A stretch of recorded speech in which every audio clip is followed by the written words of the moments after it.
Bonjour et bienvenue dans cette nouvelle vidéo d'Entreprendre et Durer. Dans la vidéo d'aujourd'hui, je vais vous présenter 8 des erreurs les plus fréquemment commises par les entrepreneurs, ce qui devrait vous permettre de les éviter. Alors vous vous en doutez bien, lors de mes diverses créations d'entreprise, j'ai commis un certain nombre des erreurs que je décris. Et les autres m'ont été racontées par certains de mes pairs, qui en fait m'ont raconté leurs mésaventures. Alors cette liste de 8 erreurs est bien sûr loin d'être exhaustive. Elle fait partie d'un peu plus d'une vingtaine que j'ai recensé dans un e-book que vous pouvez gratuitement télécharger. Et d'ailleurs, vous trouverez un lien en dessous de cette vidéo, donc ne vous en privez pas. Selon moi, les erreurs que peut commettre un entrepreneur peuvent être regroupées en 5 grands thèmes, 5 grandes familles. Tout d'abord, les erreurs qui sont liées à la création de l'entreprise. Puis les erreurs qui concernent l'entrepreneur lui-même. Les erreurs qui concernent le développement du business. Puis les erreurs qui concernent le développement de l'équipe. Et enfin, les erreurs qui concernent le fait de ne pas prendre en compte un échec possible. Alors je vous propose, on va en passer un certain nombre en revue.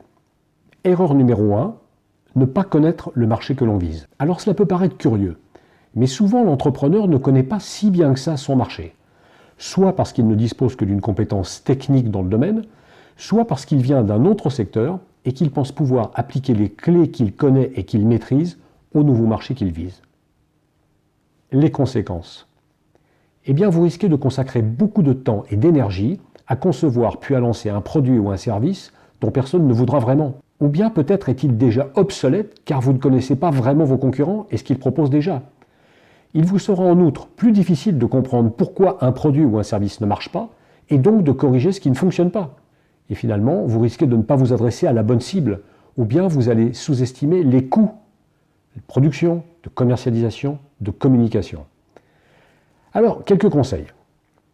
Bien sûr, il existe des exceptions, mais ce sont des exceptions. La sagesse consiste à se lancer dans un domaine que l'on connaît, ou qu'un de ses associés connaît. Mais attention, connaître un domaine ne signifie pas y avoir passé 5 ans, 7 ans, 10 ans. Mais d'y avoir consacré quand même du temps, ne serait-ce que dans le cadre d'une activité de type lobby ou passion. Avant de vous lancer, avant même de commencer à rédiger le business plan, identifiez non seulement les principaux acteurs du marché, mais aussi, donc les 2 ou 3 leaders, mais aussi les nouveaux entrants, les récents. Analysez ce qu'ils proposent et comment ils le proposent. Vous verrez, c'est une mine d'or. Le but, c'est pas de les copier et de faire comme eux, mais c'est de trouver surtout une façon de vous démarquer de ce qui existe déjà. Erreur numéro 2, mal s'associer. C'est vrai, créer seul, c'est très difficile. Cela demande beaucoup d'énergie, beaucoup de courage. Et puis, il est impossible de cumuler seul toutes les compétences nécessaires. Alors forcément, on fait des impasses, on laisse des domaines pas très bien couverts. C'est la raison pour laquelle nombre d'entrepreneurs se lancent à 2 ou à 3, voire plus. Alors attention, mal s'associer ne signifie pas que là où les personnes avec qui vous allez vous associer manquent d'éthique, manquent de valeurs, manquent de compétences. Mais la vraie question, êtes-vous complémentaires les uns avec les autres? Quelles sont les conséquences? Si vous n'êtes pas suffisamment complémentaires, vous allez empiéter sur les territoires des uns et des autres, ce qui, à un moment donné, va être générateur de conflits. Et puis, une fois que vous vous serez lancé, ces conflits vont être coûteux psychologiquement. Et vos équipes, en plus, ne seront pas dupes. Et en plus, il sera très difficile de faire machine arrière.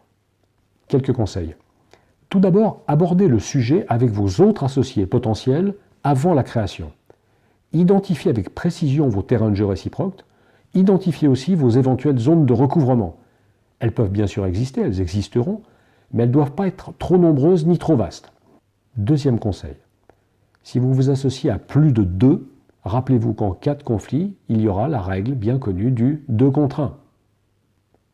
Enfin, rédigez un pacte d'associés qui prévoit des plans de sortie qui ne soient pas humiliants pour celui ou pour celle qui en fera les frais. Éventuellement, la demande. Erreur numéro 3, trop parfaire son offre avant de la lancer. Alors on se dit que pour réussir, il faut satisfaire les clients, que ce qu'on leur vend doit être absolument parfait. C'est en partie vrai, mais attention, si vous avez systématiquement cette attitude, voilà ce qui va se passer. 1. vous risquez de procrastiner et donc de perdre beaucoup de temps, un temps qui va être précieux. 2. Vous ne laissez pas suffisamment de part à l'incertitude et à l'adaptation. 3. Si vous attendez d'avoir un produit ou un service parfait avant de vous lancer, vous risquez de vous faire dépasser par des concurrents. Quelques conseils. Avec certains clients, vous pouvez jouer la transparence en créant le sentiment de communauté d'utilisateurs, communauté de clients. Laissez vos premiers clients peaufiner votre produit ou votre service, car vous n'imaginez pas toutes les suggestions d'amélioration qu'ils vous feront. Et là, vous aurez finalement un produit top. Erreur numéro 4. Recruter trop rapidement une équipe. Développer rapidement une équipe, on le fait souvent pour se rassurer. Cela donne l'illusion du succès, mais attention, ce n'est qu'une illusion. L'entrepreneur démarre seul ou à deux. Or, l'être humain est un animal grégaire. Il a besoin d'être entouré, d'échanger, de faire partie d'un clan, d'une tribu. Et son entreprise peut être une manière de tribu. Voyons quelles sont les conséquences. Au début, il est difficile d'attirer les bons profils, dont vous aurez plus tard vraiment besoin. En plus, on n'identifie pas toujours avec précision les profils prioritaires. Et puis n'oubliez pas que lorsque vous aurez recruté, revenir en arrière, quand cela touche au RH, cela coûte cher et cela prend généralement beaucoup de temps. Quelques conseils. Comptez sur vous et sur votre associé ou vos associés. Si c'est absolument nécessaire, commencez avec le profil manquant dans votre éventail de compétences. N'hésitez pas à penser stagiaire, alternant. Pensez aussi sous-traitant, car il existe de plus en plus de gens compétents qui ont fait le choix de l'indépendance et qui vous apporteront une réelle expertise. Et puis, quand les ventes décolleront, allez-y, mais allez doucement. Et surtout, pensez qualité avant de penser quantité. Erreur numéro 5, ne pas envisager la sous-traitance. Aussi curieux que ça puisse paraître, on intègre rarement les possibilités de la sous-traitance dans son business plan. Et puis, quand le besoin apparaît, quand cela devient la sagesse, l'évidence, l'équipe est déjà structurée et les habitudes sont déjà prises. Le recours à la sous-traitance devient plus compliqué car il sera forcément mal compris.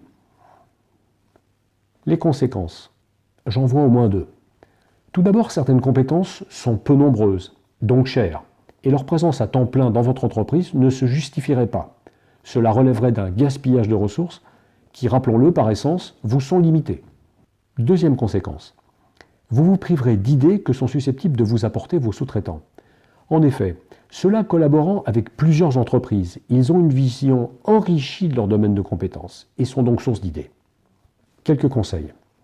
La sous-traitance peut s'appliquer en priorité à des domaines tels que la communication, le commercial dans la recherche de prospects ou bien sûr le système d'information.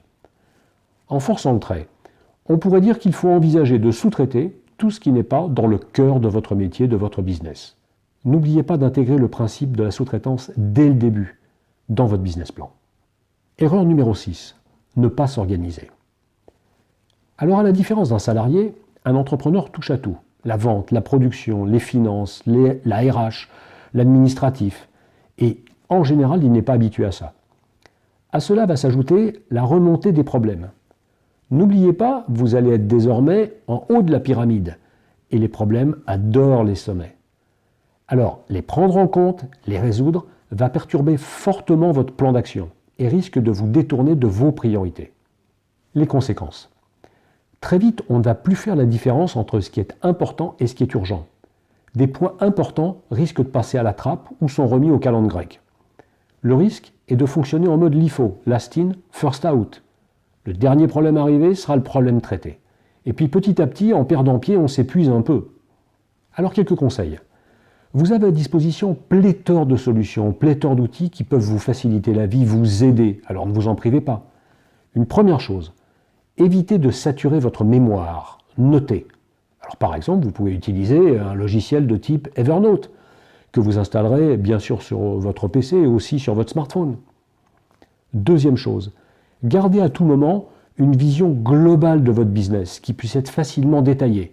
Et là, je vous recommande d'utiliser la technique du mind mapping.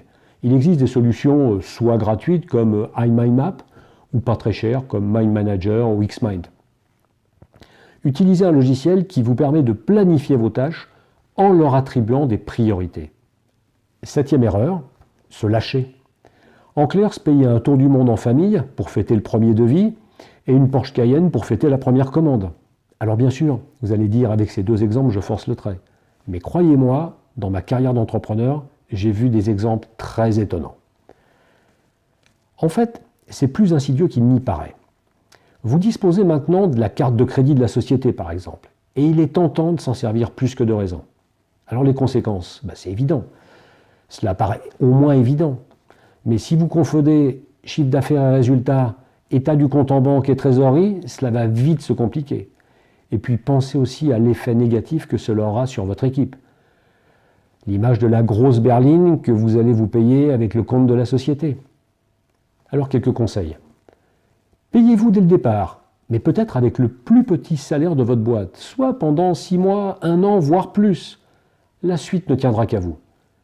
Puis rappelez-vous, la trésorerie, c'est pour votre entreprise. Voyez-la comme un mix de ceinture de sécurité, gilet de sauvetage et de parachute. Elle est là pour tous les types de coups durs. Et croyez-moi, vous allez en avoir. Erreur numéro 8, ne pas envisager l'échec. Alors tout d'abord, rappelez-vous que si entreprendre était sans risque, tout le monde serait entrepreneur. Ce qui fait la différence entre vous qui allez entreprendre ou qui avez déjà entrepris et ceux qui n'entreprendront jamais, c'est l'acceptation ou le refus du risque. Entreprendre, c'est accepter le risque. Bien sûr, vous êtes dans l'euphorie de votre projet et vous vous refusez à envisager le pire, comme si cela risquait de vous décourager, de vous faire abandonner. Et vous ne voulez surtout pas abandonner. Les conséquences. Ne pas envisager le pire est pour moi une erreur. En revanche, envisager le pire, je dirais, est très utile, voire même fondamental. Car comme le dit l'adage, un homme ou une femme averti en vaut 2. En cas de pépin, vous réagirez plus vite, vous anticiperez, donc vous aurez de nettes meilleures chances de vous en sortir. Un conseil, prévoyez un plan B. En clair, dites-vous dans votre tête, qu'est-ce que je vais faire si mon entreprise échoue? Vous allez voir, ça peut paraître un peu fou, mais en fait, ça va vous permettre de vous rappeler que vous viviez avant de créer cette entreprise et que vous vivrez et que vous prospérerez après cette entreprise en cas d'échec. Voilà, j'en ai terminé. Et en conclusion, je voudrais vous donner quelques éléments sur l'e-book que je mets à votre disposition et qui recense un peu plus d'une vingtaine d'erreurs. J'ai conçu cet e-book pour qu'il soit facilement utilisable. Chacune des erreurs est présentée de manière synthétique sur une page. Donc je précise le contexte dans lequel elle peut survenir, pourquoi c'est une erreur, et je donne enfin un certain nombre de conseils pour vous permettre de l'éviter. J'espère que cette vidéo vous aura apporté des éléments de réflexion. Merci de vous abonner et merci de la liker. Je vous dis à très bientôt pour une nouvelle vidéo, et d'ici là, je vous souhaite une bonne journée.